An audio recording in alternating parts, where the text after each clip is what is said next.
24 de octubre de 1946. Praga. El frío de la mañana corta la respiración en el patio de la prisión de Pankráck.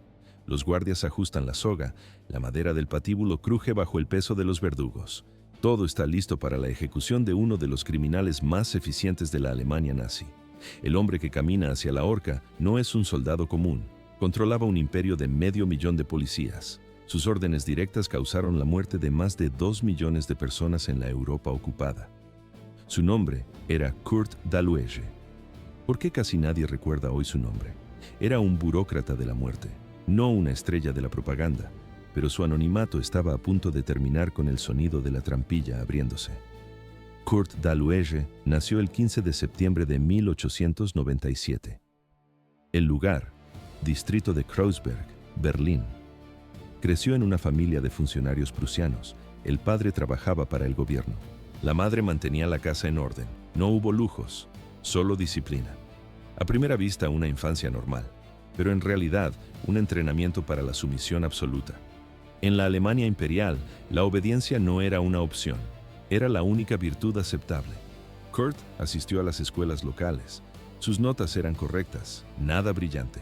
Parecía destinado a una vida gris de clase media, sellando documentos en una oficina oscura. Pero el destino tenía otros planes. Agosto de 1914. El mundo se rompió. La Primera Guerra Mundial estalló en el continente. Daluege tenía 17 años. La fiebre patriótica contagió a millones de jóvenes alemanes. Él no fue la excepción. Corrió a alistarse en el ejército imperial. El frente occidental no era una aventura. Era una carnicería industrial. En los registros militares se lee: ametralladoras barriendo el campo, artillería constante, nubes de gas venenoso. Daluege vio cómo la tecnología moderna trituraba carne humana. Recibió 2 heridas graves. Ganó la Cruz de Hierro de segunda clase por valor bajo fuego. Sobrevivió físicamente. Pero la guerra lo cambió por dentro. El chico de clase media murió en las trincheras. Regresó un hombre endurecido por la violencia. Entonces llegó la derrota. El Kaiser abdicó. La República de Weimar nació del caos y la vergüenza nacional. Alemania colapsó. Daluege, como miles de soldados desmovilizados, se encontró a la deriva. No había trabajo, no había respeto. En la calle se ve, la gente quema billetes para calentarse. La hiperinflación devora los ahorros de toda una vida. Bandas paramilitares de comunistas y nacionalistas se disparan en las avenidas de Berlín. El orgullo alemán estaba hecho añicos, el futuro no existía, pero esto era solo el principio. En este vacío de poder apareció un nuevo jugador, el Partido Nacional Socialista de los Trabajadores Alemanes, los nazis, al mando un excabo austriaco llamado Adolf Hitler, año 1922. Daluege tiene 25 años, toma una decisión, se afilia al partido, recibe el carnet número 31.981. No le interesaban los libros de teoría política. Los nazis ofrecían algo más directo, respuestas simples para el sufrimiento alemán. Señalaban a los culpables con el dedo: judíos, comunistas, enemigos extranjeros. Decían que habían apuñalado a Alemania por la espalda. Prometían grandeza, prometían orden. Daluege demostró ser útil. No solo gritaba consignas, sabía organizar. Su lealtad a Hitler era absoluta. Año 1926. Daluege da el siguiente paso. Ingresa en las SS, la Schutzstaffel, la Guardia de Élite. Su número de servicio, 1100. Mientras otros discutían sobre ideología, Daluege trabajaba. Se centró en la estructura. Reclutaba hombres, archivaba datos. En el encuadre se ve oficinas llenas de expedientes, listas de nombres, mapas de distritos. Ayudó a establecer las SS en Berlín. Transformó una pequeña unidad de guardaespaldas en una fuerza de choque significativa. Sus talentos administrativos no pasaron desapercibidos. Heinrich Himmler, el futuro arquitecto del Holocausto, fijó sus ojos en él. Necesitaba hombres grises que cumplieran órdenes sin dudar. 30 de enero, el momento decisivo llegaba. Enero de 1933. En ese momento exacto, Hitler tomó el control de Alemania. La democracia no murió lentamente. En cuestión de meses, los nazis desmantelaron el sistema, ilegalizaron a la oposición y levantaron los muros de un Estado totalitario. En medio de este cambio brutal, la carrera de Kurt Daluege despegó verticalmente.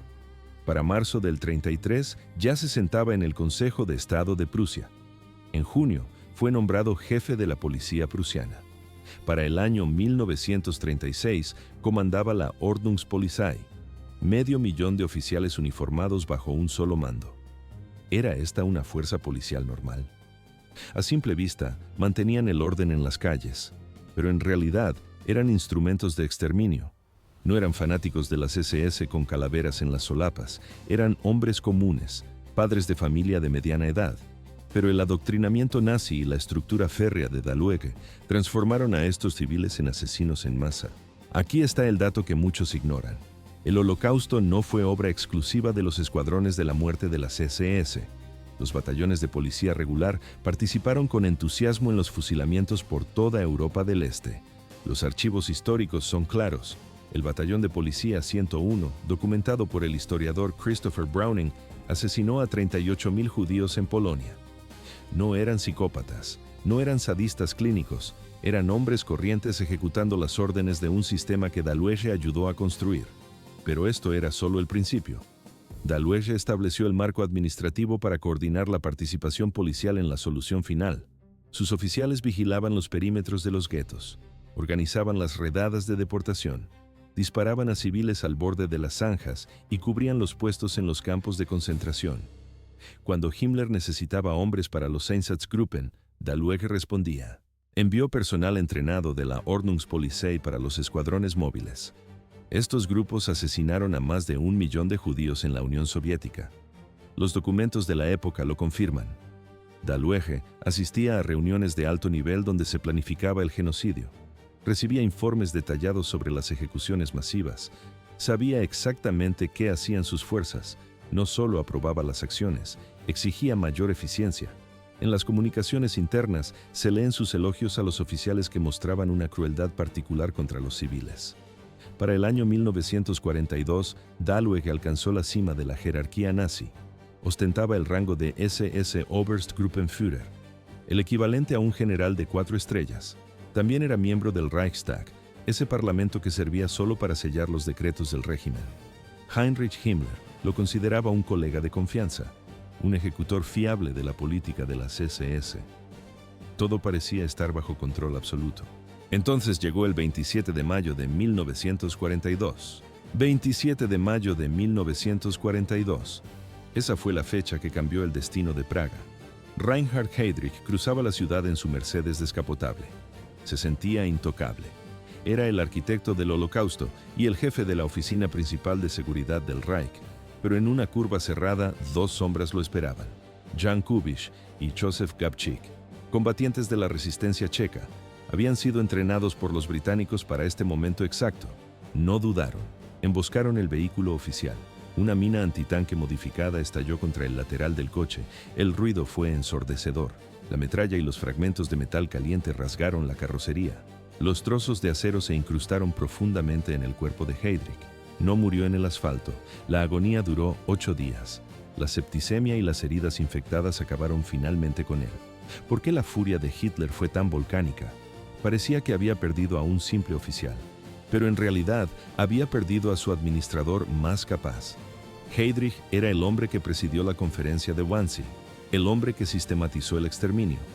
Su asesinato no fue solo un ataque, fue un fallo de seguridad masivo, una humillación pública para las SS. Alguien tenía que pagar.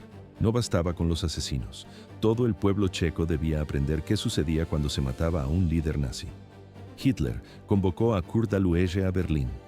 El 28 de mayo, un día después del atentado, lo nombró protector interino de Bohemia y Moravia. Las órdenes del Führer no dejaban lugar a dudas. Eran explícitas y brutales.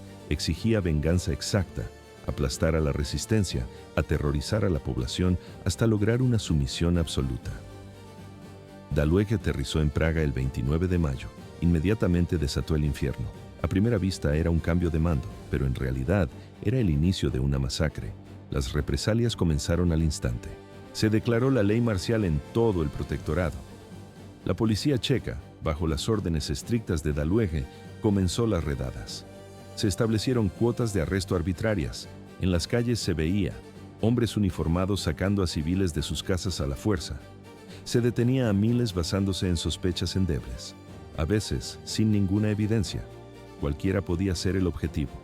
Si tenías la más mínima conexión con la resistencia, eras arrestado. Si habías criticado a los nazis en voz baja, eras arrestado. Si un vecino te denunciaba por rencor personal, eras arrestado. Incluso seleccionaban gente al azar para llenar los números del día. Los tribunales sumarios operaban las 24 horas, los juicios duraban minutos, las pruebas eran innecesarias. Los veredictos estaban predeterminados antes de entrar en la sala. La ejecución seguía inmediatamente después de la sentencia. Se escuchaban los disparos en los patios de las prisiones. En los primeros días tras la llegada de Daluege, más de 1000 checos fueron ejecutados. No hubo procesos legales significativos. En las plazas se observaba cuerpos sin vida expuestos públicamente como advertencia. Las familias tenían prohibido llorar. Se les prohibió retirar los cadáveres de sus seres queridos, pero esto era solo el principio. Daluege ordenó entonces la operación que definiría sus crímenes de guerra, la decisión que sellaría su destino final ante la historia, la aniquilación completa de Lídice. 9 de junio de 1942. Esa fue la fecha elegida para la aniquilación total. Kurt Daluege firmó la orden que sellaría su destino y definiría sus crímenes de guerra. El objetivo era Lídice, un pequeño pueblo minero situado a 14 millas al noroeste de Praga. 500 personas vivían allí sin saber que su tiempo había terminado. La policía de seguridad alemana rodeó el perímetro durante la noche. ¿Por qué eligieron este punto específico en el mapa? La inteligencia nazi recibió informes sobre la resistencia. Afirmaban que los residentes habían ayudado a los asesinos de Heydrich, pero los informes eran completamente falsos. A Daluege no le importaba la veracidad de los datos. No buscaba justicia. Buscaba un ejemplo. Lídice serviría como una demostración brutal de lo que sucedía a las comunidades sospechosas. Al amanecer, las fuerzas alemanas bloquearon cada carretera y cada sendero. Nadie podía escapar del cerco. Los soldados sacaron a los habitantes de sus casas a punta de fusil. Los reunieron en la plaza del pueblo. El aire de la mañana era frío y tenso. Allí comenzó la selección. Separaron a los hombres y a los muchachos mayores de 15 años. Las mujeres y los niños quedaron al otro lado. A primera vista parecía un simple control de identidad, pero en realidad era una ejecución programada. Llevaron a los varones a una granja en las afueras del pueblo. Los alinearon contra la pared de un granero. Los alemanes colocaron colchones detrás de las víctimas para evitar el rebote de las balas. En grupos de 10 los pusieron frente al pelotón. Se escucha el sonido seco de las ametralladoras. La ejecución continuó durante todo el día sin pausa. 173 hombres fueron asesinados. Sus cuerpos no recibieron sepultura digna.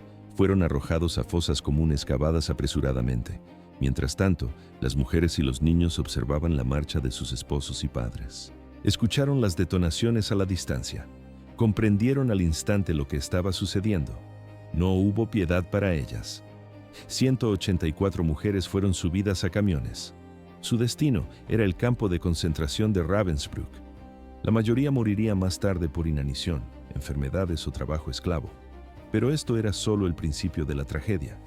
Los 82 niños fueron separados de sus madres por la fuerza. Los oficiales de la SS realizaron una selección racial en el lugar. En el encuadre se ve la frialdad burocrática del proceso. 17 niños fueron considerados suficientemente germanizables. Fueron enviados con familias alemanas para ser reeducados. El resto no tuvo esa oportunidad. Los transportaron al campo de exterminio de Chelmno. Allí los asesinaron en camionetas de gas. Pero Daluege no había terminado con su venganza. Ordenó que Lídice fuera borrada físicamente de la existencia. No debía quedar ni una piedra sobre otra. Ingenieros alemanes llegaron con maquinaria pesada. Demolieron cada edificio residencial. Dinamitaron la iglesia hasta reducirla a escombros. Rellenaron el estanque del pueblo con tierra y desviaron el curso del arroyo. El paisaje cambió por completo. Araron la tierra para que quedara plana. Incluso el cementerio fue profanado. Desenterraron a los muertos y robaron las lápidas. El objetivo era eliminar a Lídice de la memoria de las futuras generaciones. La destrucción conmocionó al mundo entero. Los gobiernos aliados no ocultaron la masacre. Publicaron los detalles extensamente en la prensa. El gobierno checoslovaco en el exilio distribuyó informes precisos del horror. La respuesta internacional fue inmediata. Comunidades estadounidenses renombraron calles y parques con el nombre de Lídice. Querían mostrar solidaridad y resistencia. La masacre se convirtió en el símbolo absoluto de la barbarie nazi, y Kurt Daluege fue el hombre que dio la orden. 5.000 vidas checas. Ese fue el precio final que pagó la resistencia bajo el mando de Kurt Daluege. Lidice no fue un evento aislado, fue solo el comienzo de una carnicería sistemática durante el verano del 42. Daluege no se detuvo ahí, continuó firmando órdenes de arresto y sentencias de muerte. La clandestinidad checa quedó diezmada. ¿Por qué Daluege intensificó el terror tras Lidice? Parecía que el castigo ya era suficiente, pero su objetivo era quebrar psicológicamente a la nación. El miedo se volvió una constante diaria. No era solo la amenaza de muerte, era la certeza de que nadie estaba a salvo. Cada semana traía nuevos horrores, ejecuciones sumarias en las plazas, deportaciones masivas hacia los campos, demostraciones brutales del poder nazi en las calles. Se escucha en las crónicas de la época el sonido de las botas marchando sobre el adoquín de Praga. A primera vista, Daluege parecía intocable en su trono de sangre, pero en realidad su propio cuerpo lo traicionó. Mantuvo el control férreo hasta agosto del 43. Entonces sufrió un infarto masivo. Su salud colapsó y nunca se recuperó. Mientras su condición médica empeoraba, el régimen lo apartó. Le dieron cargos ceremoniales, puestos honoríficos con responsabilidades mínimas. Para el año 45 estaba físicamente incapacitado, pero sus crímenes seguían vigentes en la memoria de sus víctimas. 8 de mayo del 45. Alemania se rindió incondicionalmente. El régimen nazi se desplomó. Los líderes del Reich se dispersaron como ratas. Algunos optaron por el suicidio inmediato. Otros intentaron desaparecer en el anonimato de la posguerra. Kurt Daluege no intentó ninguna de las dos cosas. La situación no permitía errores. Estaba demasiado enfermo para correr. Era demasiado prominente para esconderse. Se quedó en Alemania mientras las fuerzas aliadas barrían el país de oeste a este. Y el 26 de mayo del 45, las tropas británicas lo encontraron. Lo arrestaron sin que ofreciera resistencia. En el reporte de detención se lee: el prisionero se entrega dócilmente. Las potencias aliadas reconocieron a Daluege de inmediato. No habían capturado a un simple oficial de las SS. Tenían bajo custodia al comandante de 500.000 de policías, al hombre que participó en la planificación del Holocausto, al carnicero que ordenó la masacre de Lidice. El gobierno checoslovaco reaccionó rápido. Solicitaron formalmente su extradición. Querían juzgarlo por los crímenes cometidos en suelo checo. Luego los eventos se aceleraron. Abril del 46. Kurt Daluege fue transferido a la custodia checa. Lo transportaron a la prisión de Pankrak, en Praga. La cámara registra: un hombre envejecido bajando del vehículo blindado. La misma ciudad donde había desatado el infierno 4 años antes, ahora lo recibía para juzgarlo. Las autoridades checas no perdieron el tiempo. Lo acusaron de crímenes de guerra, crímenes contra la humanidad, asesinato en masa. El juicio se programó para octubre del 46. La cuenta atrás había comenzado. 16 de octubre de 1946. Ese día, el Tribunal Popular Extraordinario se reunió en Praga. El juicio estaba programado. Los fiscales solo tuvieron 4 meses para recopilar pruebas. ¿Necesitaron más tiempo para armar el caso? Parecía un plazo imposible, pero las pruebas eran abrumadoras. La jueza presidenta, Judith de František Slama, lideró la sala. Junto a ella, un panel de jueces profesionales y asesores observaba. La fiscalía no presentó teorías abstractas, presentó un caso masivo. Documentaron los crímenes de Daluege con detalles meticulosos. Sobre la mesa se veían los resultados de la guerra, documentos alemanes capturados. El rastro de papel era innegable. Las órdenes llevaban una firma clara. Era la firma de Daluege.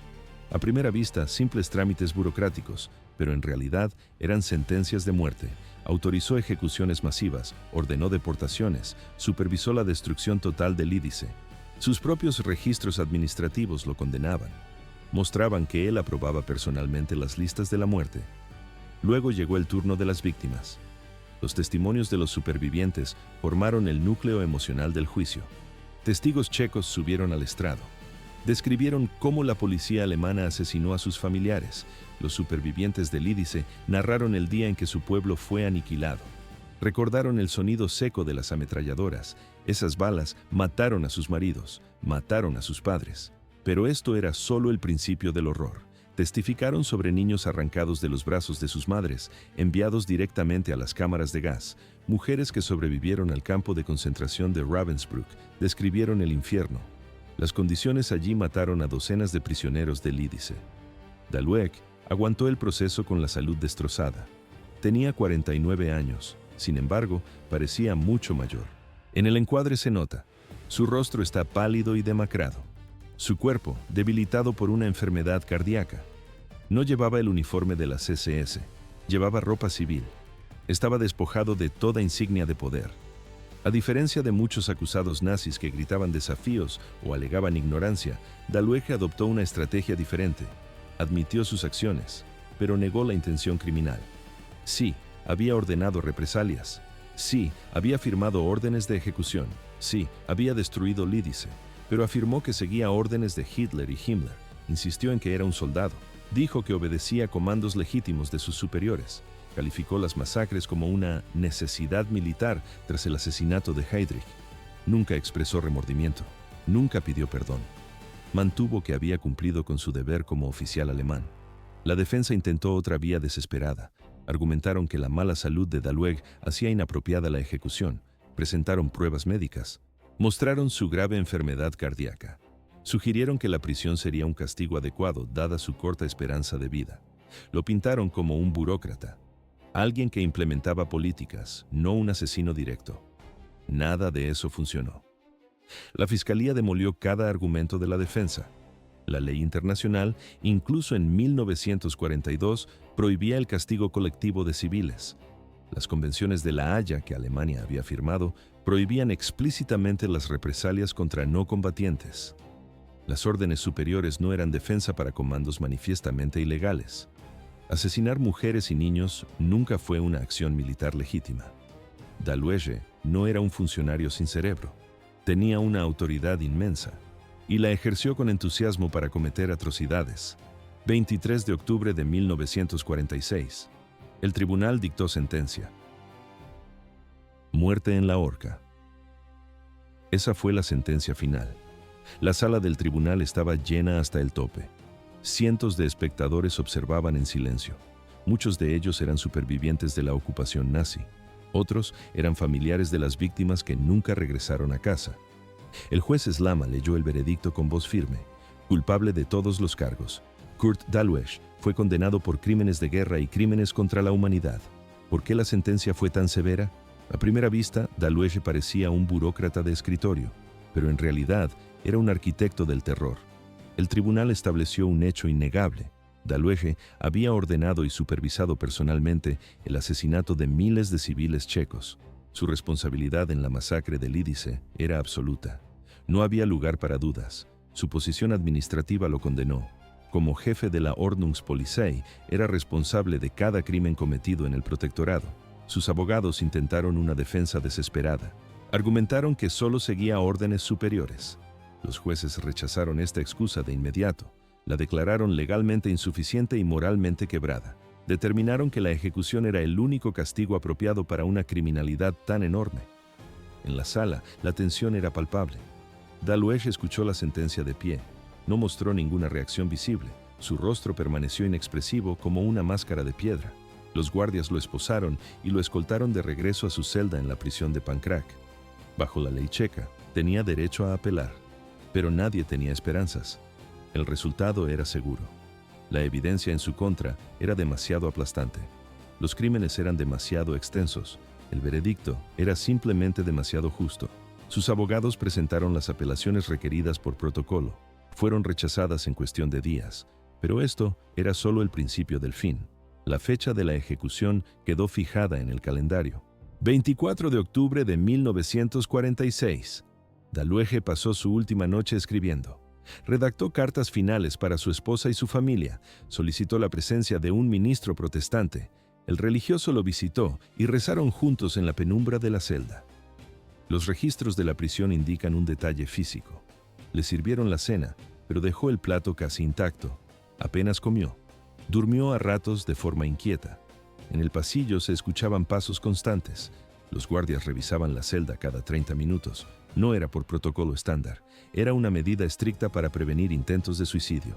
El gobierno checo lo quería vivo. Debía enfrentar la justicia públicamente en el patíbulo. Amanecer del 24 de octubre de 1946, las 5 de la mañana, los guardias abrieron la puerta de la celda de Daluege. Le informaron con frialdad que su ejecución procedería en 1 hora. Le ofrecieron el desayuno. Él lo rechazó.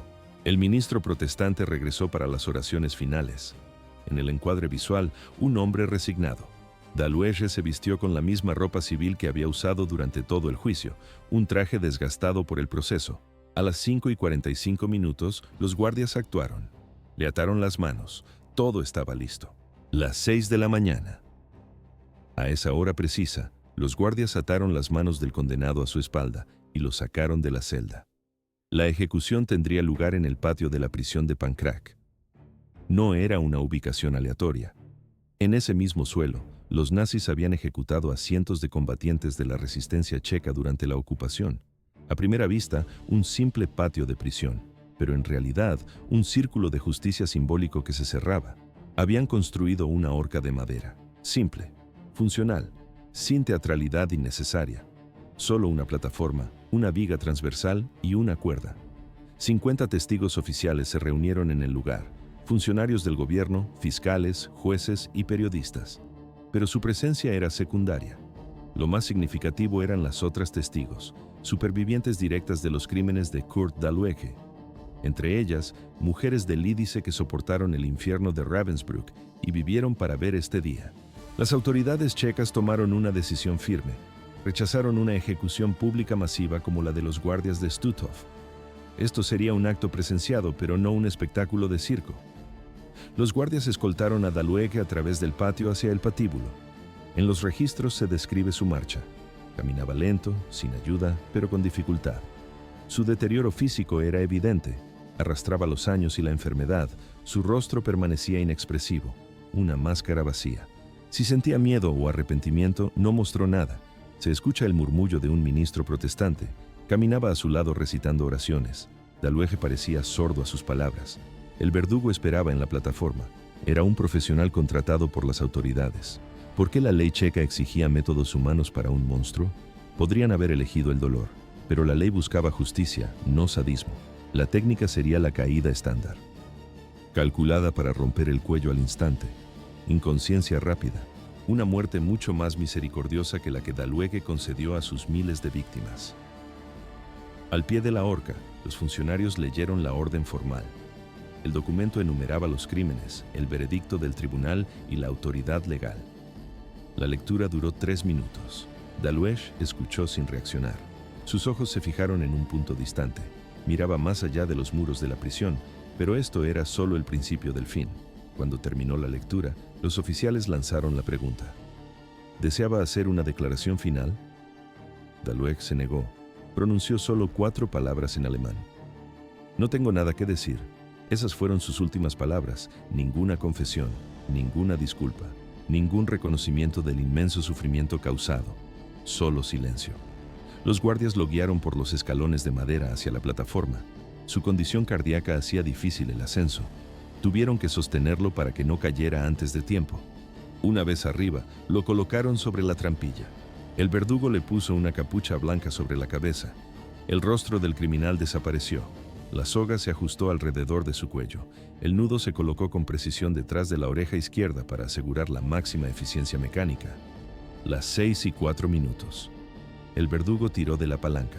La trampilla se abrió de golpe. Kurt Daluege cayó al vacío. La cuerda se tensó con un chasquido seco. Los informes contemporáneos confirman la técnica. El cuello se rompió inmediatamente por la distancia calculada de caída. Los testigos observan. El cuerpo se convulsiona brevemente, espasmos musculares involuntarios, luego la inmovilidad total. El médico de la prisión esperó el tiempo reglamentario, subió una escalera de mano, verificó el pulso y la respiración. Las 6:17. 13 minutos después de que se abriera la trampa, Kurt Daluege fue declarado oficialmente muerto. Dejaron el cuerpo colgado el tiempo necesario para asegurar el final. Luego lo bajaron y lo trasladaron a la morgue de la prisión. Aquí la historia tomó un rumbo diferente. Bajo la ley checa, el cuerpo fue entregado a su familia. A diferencia de muchos nazis ejecutados, cuyos cuerpos fueron incinerados y sus cenizas dispersas para evitar santuarios neonazis, Daluege recibió sepultura. Lo enterraron en un lote familiar en Berlín. Su tumba permanece sin nombre, una decisión deliberada de su familia para evitar la atención. Así se ejecutó la sentencia de Kurt Daluege. 340 nombres. Eso es lo que quedó grabado para siempre en las placas de bronce.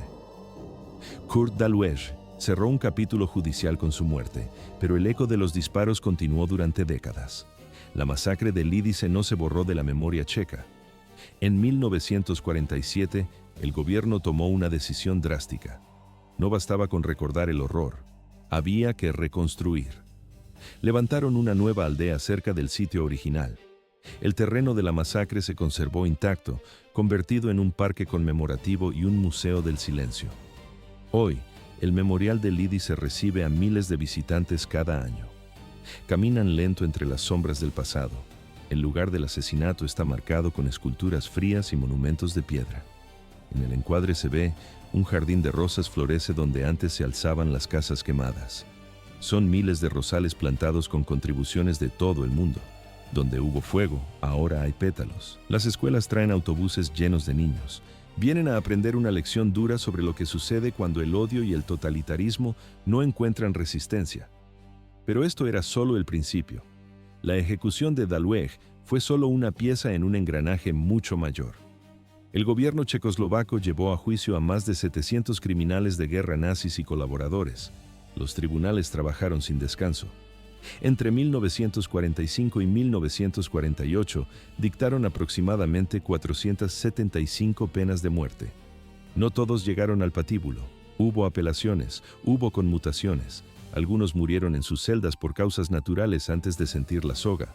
Sin embargo, los juicios demostraron la determinación checa de limpiar la sangre de la ocupación nazi. ¿Cómo un hombre común se convierte en un asesino de masas? A primera vista, Daluege parecía un monstruo nacido del abismo, pero en realidad era un hombre completamente cuerdo. Los psiquiatras lo evaluaron en prisión, buscaron locura, buscaron delirios, no encontraron nada. Los informes concluyeron que era racional y mentalmente sano. Daluege no era una anomalía biológica, era un producto perfecto de su tiempo. El militarismo, el nacionalismo y el adoctrinamiento nazi moldearon su mente. Se convirtió en alguien capaz de ordenar la muerte de mujeres y niños sin que le temblara el pulso.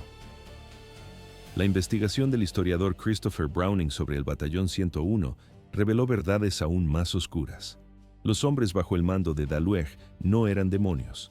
Tampoco eran voluntarios fanáticos de las SS con tatuajes ideológicos. Eran hombres promedio, de mediana edad.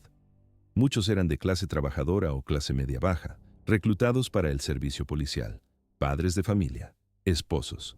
Sin embargo, en Polonia, participaron en fusilamientos masivos de civiles judíos. Los archivos revelan un dato escalofriante. Tuvieron la opción de negarse. Los oficiales les permitieron no participar en las ejecuciones sin castigo alguno. Pero la mayoría eligió matar. No lo hicieron por coacción física, lo hicieron por conformidad, por obediencia a la autoridad, por insensibilidad progresiva. Daluege creó y comandó el sistema que transformó a estos hombres ordinarios en verdugos eficientes. Su genio no era militar, era administrativo. Proporcionó la estructura burocrática para el genocidio. Sus órdenes establecieron el marco donde el asesinato masivo se convirtió en simple trabajo policial. En la grabación se ve las manos de los burócratas sellando documentos de transporte. Daluege no apretó los gatillos en Lidice ni en los guetos de Polonia, pero su responsabilidad fue absoluta. Fue el arquitecto de una máquina de muerte que reclamó más de 2 millones de vidas. El ahorcamiento público de Kurt Daluege sirvió como un recordatorio brutal. La justicia puede tardar, pero alcanza incluso a las cúpulas de las organizaciones criminales. No murió como el poderoso general de las SS al mando de ejércitos policiales. Murió como un criminal convicto. Su ejecución sancionó crímenes que sacudieron la conciencia humana. Se escucha el golpe seco de la trampilla al abrirse. Su muerte trajo cierto cierre a algunos supervivientes, pero nada podía restaurar lo que se llevaron. Las heridas dejadas por sus acciones quedaron abiertas para siempre. La ejecución representó más que una justicia individual. Simbolizó un principio inquebrantable. Nadie está por encima de la rendición de cuentas, ni por rango, ni por posición. Los juicios de la posguerra establecieron precedentes legales que todavía resuenan hoy. Aquí la historia se interrumpió. 1946. Ese año marcó el inicio de una nueva doctrina legal. Los principios de Nuremberg fueron claros. Cumplir órdenes superiores no justifica el crimen. El juicio de Kurt Daluege en Praga reforzó esta norma en los tribunales nacionales. La sentencia fue muerte. Pero la horca de Daluege fue una excepción, no la regla.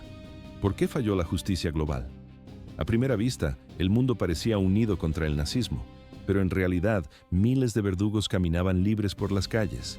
La ejecución de Daluege cerró un capítulo, pero el libro quedó abierto. Bajo su mando sirvieron miles de oficiales de la policía del orden, hombres que apretaron el gatillo en fusilamientos masivos.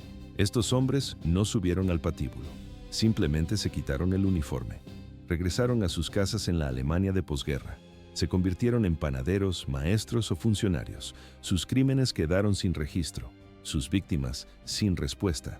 Las razones del fracaso fueron técnicas y políticas. Alemania era un caos de escombros y hambre.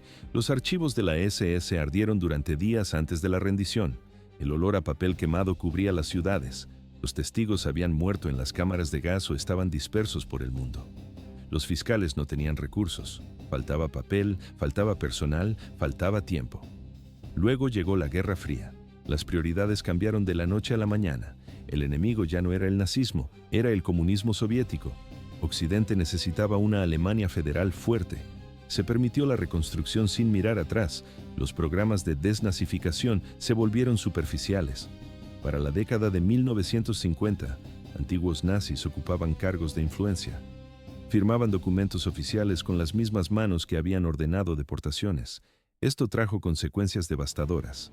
Los supervivientes del Holocausto caminaban por las mismas aceras que sus torturadores. Se cruzaban en el mercado, se sentaban en los mismos parques. La sociedad alemana guardó silencio.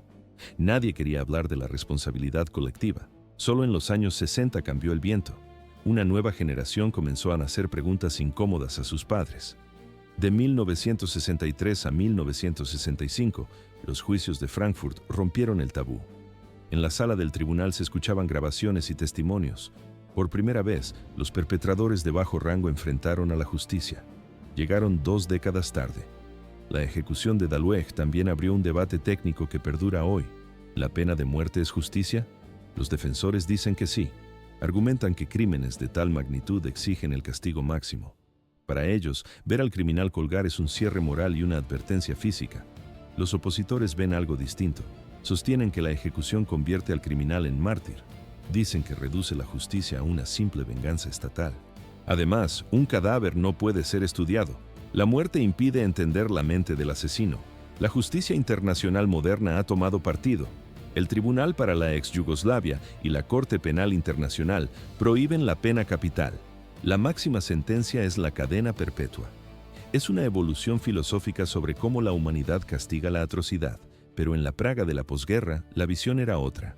Para los historiadores y el público checo, la horca era la única respuesta. Daluege había orquestado la masacre de Lidice, había firmado la muerte de Miles.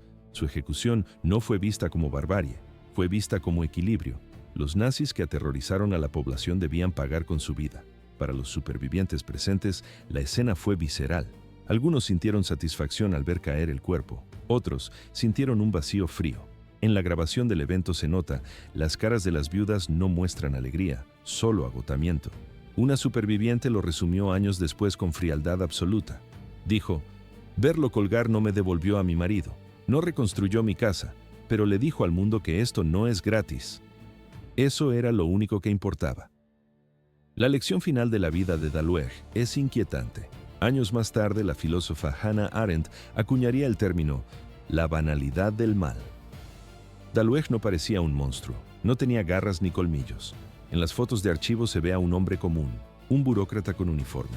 Era un individuo ordinario que tomó decisiones extraordinarias para organizar la muerte industrial. Entender esto es vital. Los monstruos no nacen, se fabrican. La capacidad para el asesinato en masa no murió en el búnker de Berlín, Camboya, Ruanda, Bosnia, Darfur. Los nombres cambian, el método persiste. En cada caso, personas normales se transformaron en asesinos mediante ideología y presión social. Estructuras administrativas convirtieron el asesinato en un trámite de oficina. Matar se volvió rutina, no crimen. Los patrones de Daluege se repiten década tras década. Retórica deshumanizante, poder absoluto sin control, policía convertida en instrumento de opresión, normalización de la violencia. La historia de Kurt Daluege no es solo sobre el pasado, es una advertencia sobre el presente. 150.000 personas. Esa es la cifra de visitantes que pisan este suelo cada año. Caminan en silencio por el memorial del Lídice. No es un paseo turístico, es una lección sobre cómo las fuerzas del orden se convierten en instrumentos de opresión. La policía dejó de proteger, se transformó en una herramienta para normalizar la violencia contra los enemigos designados. Hay que reconocer estos patrones. Solo identificando las señales se puede intervenir antes de que el genocidio tome forma. La misión educativa del memorial es clara: enseñar a las nuevas generaciones las consecuencias del odio totalitario. En el encuadre, grupos de estudiantes observan las ruinas.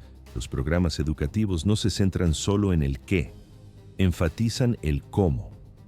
Explican qué deben hacer las sociedades para impedir que el horror se repita. El lugar permanece como un testimonio físico. Es la cicatriz de 340 inocentes asesinados, una aldea borrada de la faz de la tierra por una firma en un papel. Kurt Daluege ha desaparecido de la memoria pública. Fuera de la República Checa y de los círculos de historiadores, nadie pronuncia su nombre. No tiene la infamia de Hitler o Himmler, tampoco la de Heydrich o Eichmann. Para el público general, es un fantasma. ¿Por qué la historia ha olvidado a Daluege? Los dictadores acapararon los focos, pero el trabajo sucio administrativo lo hacían hombres como él. Su papel en el Holocausto fue gigantesco. Comandó la fuerza policial nazi más grande de la historia. Su trabajo de escritorio facilitó el asesinato en masa en toda la Europa ocupada. Su orden de destruir Lídice se convirtió en sinónimo de barbarie, pero esto era solo el principio. Su oscuridad refleja un problema mayor en la memoria del Holocausto.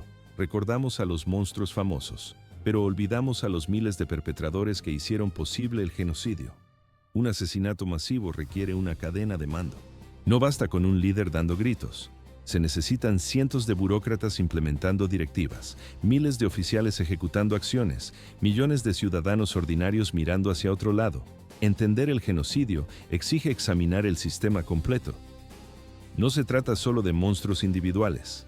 Se trata de la eficiencia administrativa del mal. 24 de octubre de 1946, 6:17 de la mañana, prisión de Pankráck, Praga. El aire estaba frío en el patio de ejecución. Kurt Daluege subió al cadalso. Tenía 49 años. Ostentaba el rango de Oberstgruppenführer y jefe de la Ordnungspolizei, pero allí solo era un hombre condenado. El verdugo ajustó la soga. Segundos después fue declarado muerto por ahorcamiento. La ejecución cerró el caso legal. Daluege era uno de los criminales de guerra más significativos de la Alemania nazi. Su muerte llegó 17 meses después de la rendición alemana. Habían pasado 4 años desde que ordenó la destrucción del Lídice. Habían pasado 11 años desde que asumió el mando de las fuerzas policiales, fuerzas que asesinarían a millones. A primera vista, se hizo justicia, pero en realidad, la horca no arregló nada. La historia no ha sido amable con la memoria de Daluege, y no debe serlo. Él es el ejemplo perfecto de la competencia burocrática al servicio del mal. La autoridad institucional y el compromiso ideológico se fusionaron. Crearon una atrocidad a escala industrial. Su vida demuestra un hecho incómodo. El genocidio no solo requiere locos, requiere administradores eficientes dispuestos a transformar la ideología en realidad operativa. Los aldeanos de Lídice vieron colgar a su verdugo, pero la justicia no pudo restaurar lo que se llevaron. 173 hombres y adolescentes asesinados en el granero de los Horak. Las balas perforaron los colchones colocados contra la pared para evitar rebotes. 82 niños gaseados en los camiones de Chełmno. 184 mujeres enviadas a Ravensbrück. La mayoría murió allí por el frío, el hambre y el tifus. Una aldea entera eliminada como si nunca hubiera existido.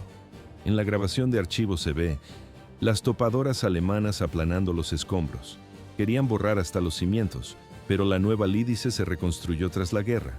Se levanta hoy como un memorial en desafío. Es la prueba de que las comunidades asesinadas por el odio pueden renacer. aunque nunca pueden ser verdaderamente restauradas. Nosotros no suavizamos la historia, no miramos hacia otro lado ante las verdades incómodas, examinamos cómo la gente común se convierte en verdugo. Vemos cómo las víctimas soportaron un sufrimiento inimaginable. Analizamos cómo la justicia, imperfecta, alcanzó a algunos culpables. La cámara recorre ahora el campo vacío donde estaba la iglesia. Solo queda hierba. Estudiar los horrores de la historia no es entretenimiento, es una herramienta de supervivencia. Se trata de entender cómo las sociedades civilizadas descienden a la barbarie, cómo personas normales cometen males extraordinarios. ¿Qué debemos hacer para evitar que la historia repita sus capítulos más oscuros? Los ejecutados se han ido. El cuerpo de Daluege fue retirado de la horca esa misma mañana, pero sus crímenes permanecen, y nuestra responsabilidad de recordar no termina nunca.